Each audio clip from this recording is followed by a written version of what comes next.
आपका आंसर क्या लिखते थे 72 लिखते थे, ठीक है एक्चुअली। तो आपका जो हार्ट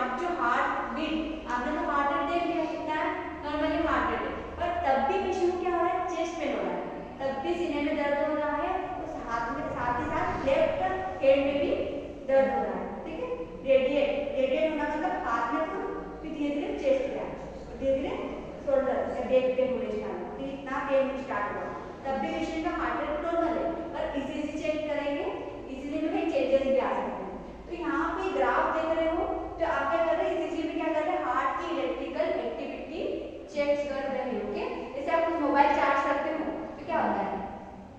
जब मोबाइल उसमें इलेक्ट्रिकल डिवाइस है, ठीक है, अगर मोबाइल चार्ज नहीं करोगे तो सर दर्द होता है, वैसे ही आपके हार्ट में क्या होते हैं पेसमेकर्स होते हैं ऑलरेडी, तो क्या करते हैं हार्ट को इंपल्सेस इसमें इंपल्सेस जनरेट करते हैं, इसको बोलते हैं इलेक्ट्रिकल एक्टिविटी। इलेक्ट्रिकल एक्टिविटी मतलब ऑलरेडी क्या है पेसमेकर बैटरी लगी हुई है आपके हार्ट में, पेसमेकर बोला जाता है, नेक्स्ट स्टेज करोगे क्या होता है पेसमेकर, तो पेसमेकर क्या करता है हार्ट को स्टिमुलेट करता है, पंपिंग करता है हार्ट, ठीक है, ऑटोमेटिक इसमें कोई बिल नहीं आता है, वो क्या है नेचुरली बाय गॉड ने दिया है, ठीक है, बाय गॉड की तरफ से क्या गिफ्ट है, तो पेसमेकर लगा हुआ है जो क्या करता है हार्ट को हार्ट में इंपल्सेस जनरेट करता है, इसको बोलते हैं electrical activity, okay. P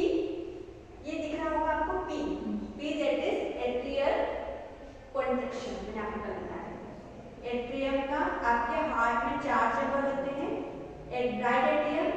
right ventricle, left atrium, left ventricle, ठीक है क्लियर। तो 4 चैम्बर है, तो इसमें से एट्रियम जो होता है right and left atrium 2 chamber है, तो जब पी में वैसे बनेगा तो क्या क्या होगा एट्रियम का कॉन्ट्रैक्शन होगा।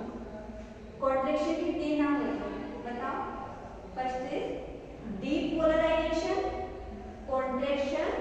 एंड सिस्टोल, क्लियर बोलो डीपोलराइजेशन, कॉन्ट्रैक्शन, सिस्टोल,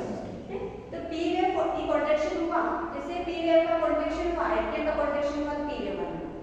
फिर यहाँ पे आप देखोगे क्यूआरएस, क्यू के बनने से पहले एट्रियम का रिलैक्सेशन भी होता है, ठीक है, ये कॉन्ट्रैक्शन हुआ यहाँ पे रिलैक्स तो होगा एट्रियम, फिर इसके बाद में क्यूआरएस बना, क्यूआरएस वेंट्रिकल का कॉन्ट्रैक्शन हुआ, it is ventricle depolarization, ventricle contraction, ventricle systole, clear. QRS का बनता है जब वेंट्रिकल का कॉन्ट्रैक्शन होता है, देन एसटी टी क्या है रिलैक्सेशन, हार्ट कॉन्ट्रैक्ट हो रहे एट्रियम का कॉन्ट्रैक्शन हो गया, रिलैक्स हो गया, वेंट्रिकल का कॉन्ट्रैक्शन होगा तो वेंट्रिकल रिलैक्सेशन होगा, ठीक है। रिलैक्सेशन में जब बनता है ये बनेगा टी वेव, रिलैक्स होगा ना हार्ट तो टी वेव बनेगा, ठीक है। तो रिलैक्सेशन को क्या बोलते हैं रीपोलराइजेशन, डायस्टोल एंड रिलैक्सेशन, कल बताया था बोर्ड में, चेक कर लेना है ना, क्या है रीपोलराइजेशन, डायस्टोल एंड रिलैक्सेशन, तीनों, ठीक है इसके नाम।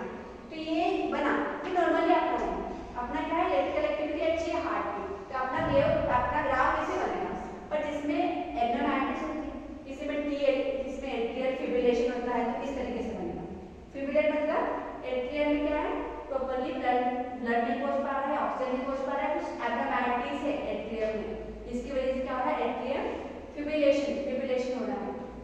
क्यूआरएस नहीं बन पा रहा है, क्यूआरएस फ्लैट चला जाता है, कोई पेशेंट की डेथ हो जाती है, मूवीज तो देखी होगी बहुत, टीवी में देखा होगा फ्लैट हो जाता है, इसी पूरा फ्लैट हो जाता है, तो पेशेंट का यार हार्ट बीट स्टॉप, डेथ हो चुकी है, हार्ट पूरी तरीके से सो गया है, रिलैक्स हो गया है, तो उसमें कोई वेव जनरेट नहीं होगी, ठीक है। क्या करते हैं